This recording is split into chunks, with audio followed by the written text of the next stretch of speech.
Good. Hello and welcome everyone to the Ascension Path interview series. I'm your host, Karen Eek, and we are discovering in this series different ways on how to deeply connect with your higher self to create a life of unconditional love, flow, and inner peace. And I'm so delighted and honoured to be able to introduce you today to my guest, Richard Gordon. So, Richard, welcome to the show and thank you so much for being here. Hey, I'm so grateful to be here. Thanks for having me. Yes, so am I. This is actually a dream come true since I came to know Quantum Touch a few years ago. I thought this just has to be shared with everybody. I so, know the feeling. so Richard Gordon has over 40 years of experience in the field of holistic health and is considered a visionary and pioneer of energy healing. He is the best-selling author of 3 books: Quantum Touch, The Power to Heal, now in 17 languages, Quantum Touch 2.0, The New Human, and Your Healing Hands, The Polarity Experience. As developer of Quantum Touch, a powerful but easy to learn energy healing method, and founder of the Quantum Touch organization, Richard has spoken and taught worldwide at medical centers, conferences, and chiropractic colleges. He has been on faculty at Hartwood Institute and the Holistic Health Institute. Dr. C. Norman Shealy, MD, PhD, founding president of the American Holistic Medical Association, endorsed Quantum Touch after clinically testing it on his most difficult chronic pain patients. He called it the first technique that may truly allow us all to become healers. Quantum Touch currently has certified practitioners in over 50 countries and more than 300 certified instructors around the world. Some achievements. As an innovator, Richard is always exploring new ways to make healing simple, powerful, accessible, reliable, easy and fun for people of all ages. Besides Quantum Touch, he also developed Self-Created Health, a potent system to help people rapidly find and release the emotional causes of illness. Wow, that's some introduction. So, Richard, I'd love you to tell us more about yourself and a little bit about your background story and why you're so passionate about what you do. Well, I majored in draft evasion in college because I didn't want to go to Vietnam. And I only took classes I was interested in for about 5 years until I realized that the other students weren't interested in learning and growing. And so when my doctor told me that I had a lot of conditions, but nothing was bad enough to treat yet, I decided to go to a holistic health school. And that's when I learned about polarity therapy and wrote my first book that was a bestseller and just really took off. And just a few months before that book came out, I had my mind completely blown by meeting this gentleman named Robert Rasmussen, who told tall tales. I couldn't believe anything he said, but he demonstrated on my girlfriend. And I watched her hips roll back into alignment with a light touch, and her cranial bones move, and her spine start to straighten out from a major scoliosis. My jaw was on the floor. And not only could I learn to do it, but everybody else could learn to do this too. Yeah. And so I have radically evolved his work and made it into a very simple, direct, easily learned system where everybody can assist other people, and often themselves, at bringing up their own energy in their body. And when the energy gets high enough, the body's self-healing mechanism gets triggered. So that's the secret of what we do. You see, if somebody is very sick or banged up in an accident or whatever needs healing, your body understands it, but it only has so much energy to do the work. And we are these spiritual beings having these energy fields. And if you raise your energy field high enough, you're not actually healing somebody else, although that's how it looks. And people will call themselves healers out of a misunderstanding. What's really happening is you create an energy field and you hold that field for somebody else. And if you learn the basic breathing and body awareness, what happens is you hold the field impeccably, and the other person has to come up and match your vibration. if you don't really have a skill or knowledge on how to do that, you can be coming in on a high vibration, but you may match the other person in the middle, or you may come all the way down to meet them. That's when people feel tired or drained. But with quantum touch, we're working the whole time through breathing and body awareness and connecting to our love. And we always bring the other person up, and we never come down to match the other person. Yeah, that's fantastic. And I've trained to be a practitioner, so I know how that feels. But would you have any top tips to share with the audience on how to raise your vibration in order to get this energy flowing? Yeah, absolutely. If you don't know any techniques on energy healing, if you can just simply tap in on your love, your gratitude, your joy, your desire to care for other people, anything like this, compassion, empathy, just feel that almost angelic sense of self where there's a part of you that just really wants to care and give without condition, without agenda. That will automatically raise your energy. If you start doing some deeper breathing than normal, don't pass out, but just don't get dizzy. But just breathe deeper. That's also raising your energy field. Now, the energy we're talking about has been called the life force energy, the chi, the ki, the prana, the mana. There's many different words. Dr. Beverly Rubik found 73 words that different cultures were using to describe this energy. It's only our modern scientists and doctors who have given it unusual names like woo-woo or placebo or bogus or imagination and stuff like that. But it's a real energy. And the definition of an energy is a force that causes work on the physical plane. And we can clearly see that we're rapidly bringing down pain, inflammation, emotional distress through this energy, and it causes work. It even causes bones to move into alignment, which has always fascinated me because it's immediately visible and it violates fundamental beliefs about science. And that's the fantastic thing, that changing this belief system. Yeah. So how does that tie into the ascension path, and what's your definition of the ascension path and this connecting to your higher self? Well, in the process of using this work, and the self-created health especially, you come to the undeniable conclusion that we are spiritual beings. So, for example, in the level 1 quantum touch, I could touch somebody's hips. I teach anybody to do this before lunch break on the first day, by the way. This is basic human skill. And just get the hips to roll back to alignment. Okay, that's easy. And we bring the pain down in the room radically. In level 2 quantum touch, I show people how to focus on their own heart chakra, amplify the heart chakra energy, project it to a bone behind the nose and eyes called the sphenoid bone, give the sphenoid a little imaginary turn, and the hips immediately align and the occiput immediately aligns. Well, wait a second. How can that possibly happen? Well, the implications are the mind is not confined to the brain, that our love has a physical impact on other people, and, oh, by the way, if the mind is not confined to the brain, the death of the brain does not necessarily mean the death of the mind. Therefore, we are spiritual beings. And as spiritual beings, we're on an evolutionary path. And that leads to the emotional process work, the more important work than just the energy healing. The energy healing lets the body accelerate its own healing process to the best of its own ability. We like to say the definition of a healer is someone who was sick and got well, and a great healer is someone very sick who got well quickly, because we only heal our own selves. You can't heal anybody else. You create a field, their body can accelerate faster. But I found a way to discover the emotional causes. And not only when a person processes the emotions, we call this self-created health, not only do the symptoms disappear, but people may feel incredibly grateful for having had the condition because it showed how they had stopped loving.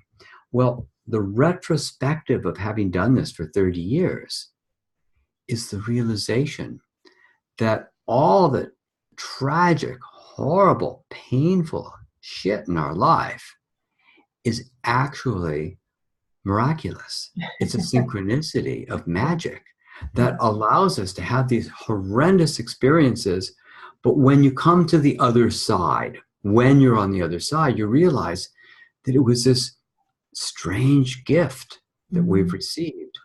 And our evolution is all about embracing the dark experiences, bringing love, healing, compassion, empathy, transformation to those experiences. And when we come out the other side, we're so much more for having had the experiences. And you hear this from countless people. You know, yes, I lost the use of my legs, but this was the best thing that could have ever happened to me. Or I got cancer and now I'm better and I learned this amazing thing. And it's not just rationalization, although that's how it sounds on the surface if you're cynical. So, oh yeah, well now he's just justifying the fact that he's a quadriplegic and his life is wonderful now. But it actually is true. And what I found was a simple, clear way to find and discern emotional causes. It's such, you know, they weren't really coded in a way we couldn't understand. People are afraid to feel the intensity of their emotions. And if you actually think about your emotions and in depth, you're likely to feel them. And if you could actually think and feel at the same time, you could have extraordinary insights that are right there. It's not like you're making something up. The insights are already there. And the afterthought, the understanding, the subtext of the self-created health is that all that is happening to us is synergistic miracles. Bright miracles, dark miracles that are occurring to us all the time. That spider bite that happens on the thigh that causes this physical reaction, this terrible pain, so everything is a mirror of emotions you didn't want to feel. That we're living in this holographic miracle-making machine we call the universe, and we're all spiritual beings. And as spiritual beings, our pain, our love goes all the way to infinity, and we can't even begin to experience that. We can't even, just like the electromagnetic spectrum goes like from here to infinity, we only experience 0.000% of the electromagnetic spectrum. That's all the colors and the sound and the light and everything we experience. Well, as spiritual beings, we're only aware of 1/10,000th of 1% of who and what we really are. Because the love goes all the way to infinity, 1,000,000 times more than we could ever experience in this lifetime, our pain is deeper than we want to know. And so people have their emotions fried, kind of like an electrical circuit that smokes. And that's called trauma. And when the trauma occurs, we bury the emotions. We don't want to have to feel them. And but we're always feeling them in our body instead. And when you unfreeze it and you thaw that out and a person confronts that depth of emotional wound or anger, hurt, rage, guilt, shame, whatever that vibration is, and they transform it, they stop punishing themselves. And in place of all that pain is unfathomable, overwhelming self-love. And the realization that it was actually a gift and not a punishment. It wasn't God punishing you. It was you trying to teach yourself something. You and your higher self working in conjunction with each other. And the miracle that the spider bite had all the same characteristics of emotions you didn't want to feel. That is an unfathomable synchronicity of magic. And when we realize that every instant is a magical unfolding of our essence, then that changes everything, doesn't it? Yeah, most definitely. Such a beautiful way of putting it. And I was amazed by the self-created health process, just with a series of questions. Yes. The message when we're talking on several levels at the same time, and we can sort of see through the illusion of our current reality, and it's just this amazing magic that unfolds, and the energy, emotion, the emotions just it dissipates into something, or transmutes into something else. However, it's just absolutely fantastic. It's fascinating because 1,000 years ago or 2,000 years ago, people could have figured out the emotional cause work that I'm doing. There's nothing high tech or tricky about it, or esoteric or fancy. It's just very direct. Thousands of years ago, they could have known quantum touch. And this could have been the foundation of our education, is let's get emotional health going on by knowing what we're really feeling and having love and compassion and self-forgiveness and empathy. Let's be more compassionate to each other. Let's learn how to raise our vibration through simple breathing, body awareness, and give that. Can you imagine if in elementary school, all the children are learning to do healing work on each other and are encouraged to be loving toward each other, and when somebody falls down and cuts themselves, that everybody else runs around and let's give you some energy and just make you feel better, and we all feel good about ourselves because we're caring about each other better. So that leads me to a goal that I have, and goals should be outside your reach and almost beyond imagination. But this is something I can clearly imagine, but it is outside my reach. And that is by the year 2040. I want to see quantum touch researched at every university in the world. I'd like to see it utilized 24/7 at every hospital in the world. And I'd like to see it taught in every school. And this would change the world in the most profound way that I can imagine. Because human beings are intrinsically beautiful. And when you get to know people, even underneath the dark shell of somebody who might be lost in their ego, in their self-importance, in their self-pity, and narcissism for that matter, underneath all that, everyone's a spiritual being. And that spiritual being is unfathomably lovable. If you could clear away that shell of negative ego that they're acting out of, that outside validation and the self-importance and self-pity, this is the cornerstone. But we're in this awakening process. And that's what matters, is that we awaken and then assist other people, just like you're inspired to get this out to as many people as possible, and so am I. Yeah, no, that's brilliant. I'm definitely behind you all the way for 2040. That's an excellent goal. Yeah. So yeah. Sorry. Okay. So you talk about magic and miracles, and I was wondering, do you have any mystical experiences you care to share with our audience? And because I find those very inspiring. Well, I think that without going too deep into that, the awareness that the very things that I push away from myself are the things that I need to receive. So I had this back pain that was really getting more and more severe. And I didn't want to have to figure out what this was about, because I didn't see any obvious answers to the question. I was feeling emotionally supported, financially well, and I couldn't understand why I was getting back pain. So I looked deep inside and I asked myself my questions, which I don't like doing, by the way, but I do it. And I found out that I was actually quite resentful. And because I had a friend who's kind of mentally damaged in some ways, he's brilliant, but he was at the verge of becoming a homeless man. Mm-hmm. And I had a choice: either throw him some money and keep him off the street, or let him go homeless. And I chose to give him the money and be resentful.